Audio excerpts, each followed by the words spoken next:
Seattle has a new WR1, and his name is Jaxon Smith-Njigba. He has received 12 targets in each of the past 2 weeks, with 11-plus targets in 4 of his last 7 games. He was the first Red on 35% of throws last week, per Fantasy Points data, after receiving that honor on a whopping 50% of throws in Week 15. He has eclipsed 11 fantasy points in 8 straight games and has averaged 20.7 fantasy PPG in that span. Only Ja'Marr Chase has averaged more than that over the course of this season. JSN gets a good matchup this week in the Bears, who have allowed the 7th most yards and most touchdowns to receivers since Week 12. Given the volume, the recent production and the matchup, Smith-Njigba is a must-start option this week. Lately, Adams has been eating, which you'd expect from a player who has a Taco Bell in his house. The veteran wideout has drawn 11-plus targets in 4 straight games, and 6 of his last 7. He has averaged 26.5 fantasy PPG in the 4 contests since the Jets' bye. Now he gets the Bills, who are in the top 10 in yards and touchdowns allowed to receivers since Week 12. They also have given up the 3rd most yards to slot receivers this season, and Adams has run a team-high 48% of his routes from the slot. Adams' reunion with Aaron Rodgers hasn't helped the Jets win much, but it has returned the freshly minted 32-year-old to elite fantasy form. The rookie has continued to come through as of late. McConkey has scored at least 14 fantasy points in his last 5 games, averaging 17.0 during that span. He has topped 80 yards in 4 of his last 5 games.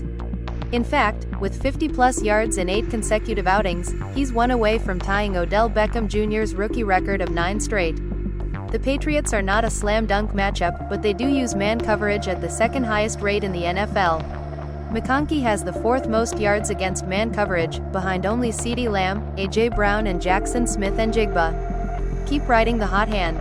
Samuel broke out in a big way last week, catching 7 of 9 targets for 96 yards and a touchdown, while running for an additional 25 yards. In total, he finished with 25.1 fantasy points, which was more than he'd managed in his previous 5 games combined. Jennings was held in check for the 2nd straight week, though. Both are in play against the Lions, who have allowed the 2nd most yards and 4th most fantasy PPG to receivers. They have given up the most yards to slot receivers, and Jennings runs a 3rd of his routes from the slot. Detroit uses man coverage at the highest rate in the league, and Jennings has a team-high 139.9 passer rating when targeted against man. Both Niners wideouts bring enticing upside in a game where the 49ers could be chasing points. Jeudy has looked like the 2nd coming of Jerry Rice with Jameis Winston under center, but he is not usable in fantasy football when the Browns roll with other quarterbacks. With Dorian Thompson-Robinson starting last week, Jeudy was targeted just 3 times and finished with 4 fantasy points. Perhaps it was just a 1-week thing, and he can bounce back on Sunday. But do you really want to risk your shot at a fantasy title on that possibility? Not to mention, Jeudy faces a tough matchup. The Dolphins have allowed the 5th fewest receiving yards, 3rd fewest touchdowns and 5th fewest fantasy PPG to receivers this season.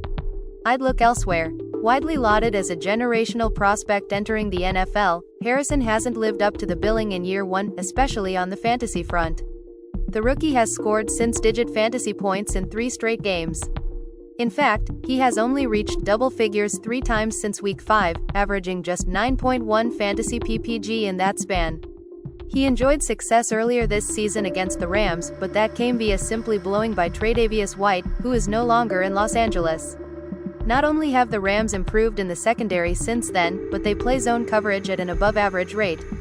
Harrison has an 87.3 passer rating when targeted and 56% catch rate against zone coverage.